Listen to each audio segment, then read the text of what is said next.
ஒரு அமைதியான காலை. காற்று மெதுவாக வீசிக்கொண்டிருந்தது. ஏதேன் தோட்டம் முழுவதும் அமைதியாகவும் அழகு நிறைந்ததாகவும் இருந்தது. அந்த இடத்தில் ஆதாமும் அவன் மனைவி ஏவாளும கவலையில்லாமல் வாழ்ந்து கொண்டிருந்தார்கள். ஆனால் அந்த அமைதிக்குள் ஒரு சூழ்ச்சியான சாத்தான் ஒரு பாம்பு உருவத்தில் நுழைந்தது. அது சாதாரணமான விலங்கு இல்லை. அது கேள்வி கேட்கத் தொடங்கியது. நீங்கள் இந்த தோட்டத்தில் இருக்கும் எல்லா மரங்களிலும் உள்ள கனிகளை சாப்பிடக்கூடாதா என கேட்டது. பெண் மெதுவாக பதில் சொன்னாள், இல்லை, எல்லா மரங்களில் உள்ள கனிகளையும் சாப்பிடலாம். ஆனால் நடுவில் இருக்கும் ஒரு மரத்தில் உள்ள ககனியை மட்டும் சாப்பிடக்கூடாது. அதை தொடவும் கூடாது. சாப்பிட்டால் நிச்சயம் சாவோம் என்றாள். அந்த நேரம் பாம்பு, நீங்கள் சாக மாட்டீர்கள். உங்கள் கண்கள் திறக்கும். நீங்கள் கடவுளைப் போல ஆகிவிடுவீர்கள் என்றது. அந்த வார்த்தைகள் அவள் மனசுக்குள் நுழைந்தது.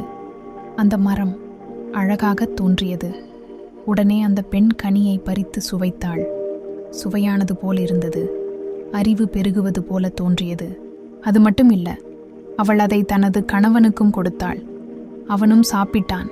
அந்த நிமிஷம் அவர்களின் கண்கள் திறந்தது. ஆனா அது ஆசீர்வாதம் இல்லை, அது வெட்கம். அவர்கள் தாங்கள் நிர்வாணமாக இருப்பதை உணர்ந்தார்கள். அவர்கள் பயந்தார்கள்.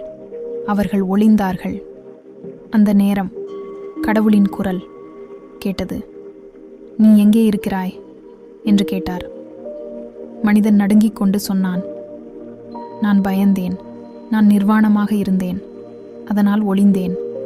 அந்த நேரம் கடவுள் கேட்டார், நீ உண்ணக்கூடாது என்ற மரத்தின கனியை உண்டாயா? மனிதன் சொன்னான், நீ கொடுத்த அந்த பெண், அவள்தான் எனக்கு கொடுத்தாள். பெண் சொன்னாள், பாம்பு என்னை ஏமாற்றியது.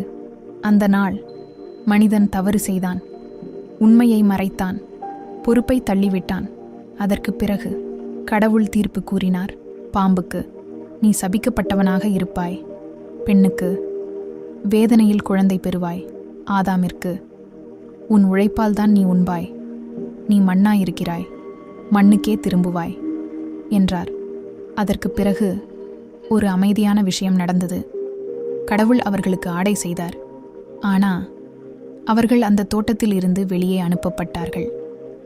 ஏதேன் தோட்டம் அவர்களுக்கு இனி கிடைக்காத இடம். ஒரு தவறான முடிவு, ஒரு நிமிட ஆசை முழு வாழ்க்கையையே மாற்றிவிடும்.